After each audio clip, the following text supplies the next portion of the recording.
40 milion euro qytetarët e Kosovës duhet të kompenzohen për pagesat që i bën për rrymën që serbët nuk e paguan në 4 komunat veriore gjatë viteve 2012-2017. Megjithatë, këtë të drejtë që pas ankesës avokatit të popullit është miratuar prej gjykatës themelore e deri në kushtetuese, ende qytetarët nuk kanë filluar të kompenzohen. Kjo sepse Keci po refuzon të zbatoj vendimin e zërrejës, e madje edhe vendimet e dy gjykatave, asaj komerciale dhe supreme, të cilat qysh vitin e kaluar kishin vendosur për këtë.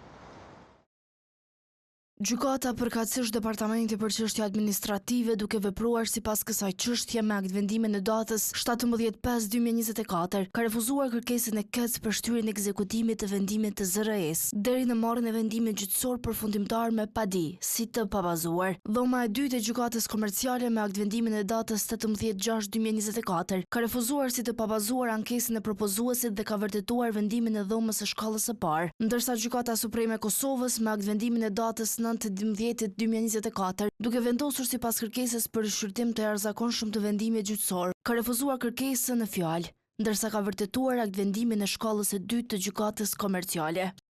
Ani pse gjykatat thonë qartë se ankesa dhe padia janë të ndara, Keci duket se nuk po i bën përshtypje. Në një përgjigje për Dugaxhinin, thonë se deri të vendoset për padi, ata kanë të drejtë për mos pajtim me vendimet e dala paraprakisht rreth shumës së kompenzimit.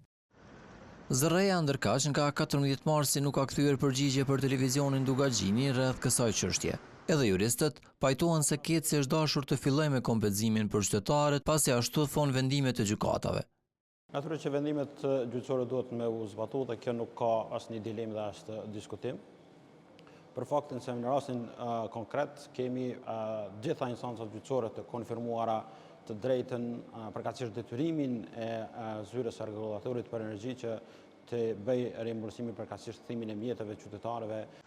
Nga zyra avokatit të popullit i than televizionit që me 8 prill të 2024-s, bordi i ZRE-s ka detyruar Kecin për zbatimin e këtij vendimi, që mënyra kompenzimit të konsumatorëve të bëj duke zbritur faturat në baza mujore në vlerat përkatëse. Kjo sipas tyre është dashur të fillonte me 1 qershor 2024 e do të përfundonte me 28 shkurt 2030.